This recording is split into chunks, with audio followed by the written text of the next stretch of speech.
I think that what is provisional is as it is in, we might talk about it in real life. I mean, it's there for the moment. It's not there forever necessarily. It might have interchangeable parts. Why that sort of broadness is necessary to me is that painting can seem, and it does in a lot of people's minds, seem very removed from the world. It just happens in a studio. It's very sort of hermetic. And that is what I wanted to get past.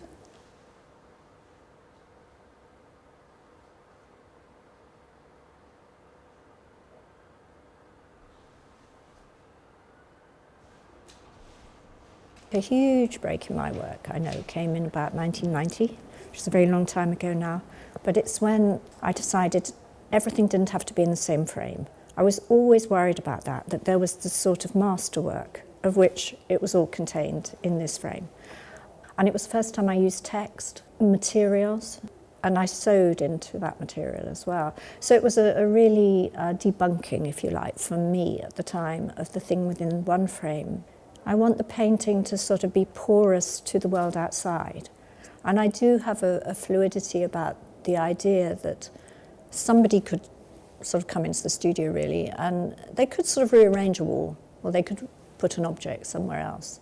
And I've often used chairs, for example, you might notice, and again, they could be moved.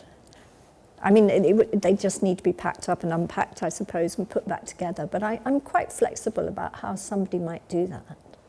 I have used text since that 1990 point, and it has, I suppose, the initial thing there was it was a found object. It was the same as a found object because I took it from something that exists in the world, something, already honed, if you like. And that's the way it's always been. That it's a bit like that there are fragments that I will use from literary sources, just like perhaps bits of imagery.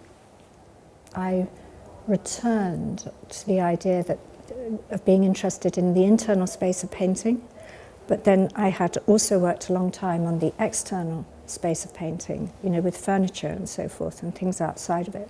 I was very aware of wanting the works to find the floor, for example, or find a corner, or sort of relate within the space they were, and perhaps one's own size as well, and perhaps project as well, or have an object, or rest on an object. And yeah, so sculpture as a sort of three-dimensional thing is there, and obviously I make these little sculptures. If I had to describe it, I often think of it's like drawing lines or something you sort of draw out. Or something of that ilk, a sort of process, a kind of thinking about it.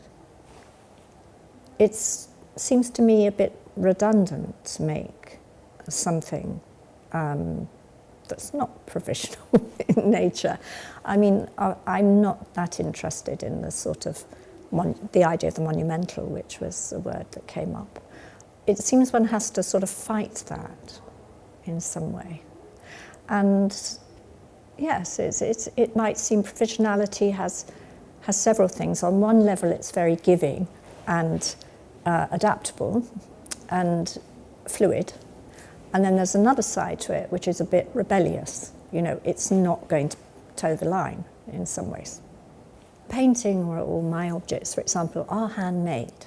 So what happens is, I think that when they're sort of taken out, hopefully they come to life again in their madeness, and they can relate to each other. And that's why I say I'm not against somebody reassembling parts of my work.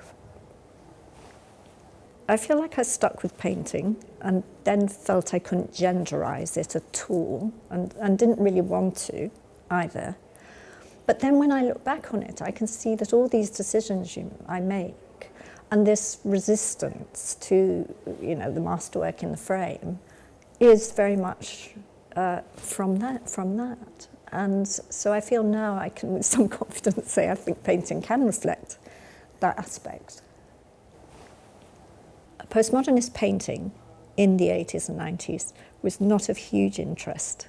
It sort of rather took I think it was quite right to call it rather retrograde. But I think the most interesting thing for me was to literally unpick it, to unpick what it meant, you know, a painting in itself, a relationship to anything else, its relationship to an object. And so my way of just, in a way, breaking the codes of it continues in a sense, because I'm using collage occasionally, and with the oil paint I'm using the tape, the paper applied, cutting holes in it. You know, there are certain aspects that I don't do all the time. They're not some kind of handwriting, but they're just, the codes can be really mixed and really broken. Through doing a lot of photographic record, you can give some idea of how originally you saw these things. In the work, Vera's Room, which was a physical installation, quite immersive with a sound element, it had objects, had found objects. It was a creation of a room that was adaptable. So where I could do this room, I would create this room with certain codes, if you like. So, you know, that sort of line you get traditionally around a room, and a sort of big kaolin rug that I made and something hanging, so that it was a room. I should say too that the formal way I kept all this stuff together was everything was virtually white, because I'd painted a lot of the things I made in kaolin. So it's quite sort of particular. And then there was the potential to do it in conjunction with a writer, actually, and something she was doing in Philadelphia. Only, actually, Vera's Room is a load of rubbish. I've got it in boxes in the attic. It's literally just things made out of paper and hardened in kaolin and found objects. So the placement and the way it became a room was sort of everything. You walk from one atmosphere into another atmosphere with this room. And then I made a kind of scrapbook of images. And the scrapbook of images is what's reproduced in the book, of Vera's Room. But again, no words. And given that I'd used quite a lot of words in other work outside, this whole thing was wordless.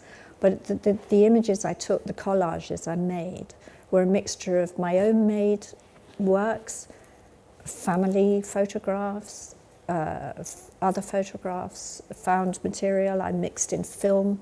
It was like a run through the 20th century in my mind, this scrapbook. But I've always said to myself, largely, it's ongoing. So although I started it in the year 2000, and I'd started it very deliberately in 2000 because it seemed rather urgent to sort of finish off something about, you know, one century ending and, if you like, the state of the world at the time. And this installation has quite a lot to do with my own experience in the 20th century. You know, my father was from Poland and he sort of ended here almost by chance. The Vera's Room itself was sort of going to be an ongoing work that, should I ever want to install it again or be asked to ever install it again somewhere, it might be completely different, because the last time I installed it was 2005, so it could be very different. But I'd sometimes find an object or have something and I think that belongs to Vera, so I just stick it in a box. And that's as far as it goes at the moment, but I've always thought it could exist forever with me. So it was this sort of slightly nomadic, making do sort of situation. And I think I'm quite against making too much of a kind of formality about the research aspect, because I think that whole question of how it emerges in painting is a very difficult one.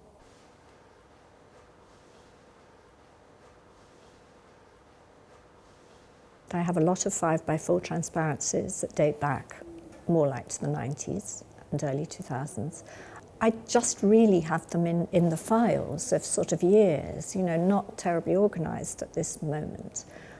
But I would like to digitalize these things, because the way I've worked for a long time, ever since that 1990 point, is in groups of about 2 or 3 years, bodies of work that have one title, And it would be quite nice to really put together the documentation in many ways. I would quite like to do that.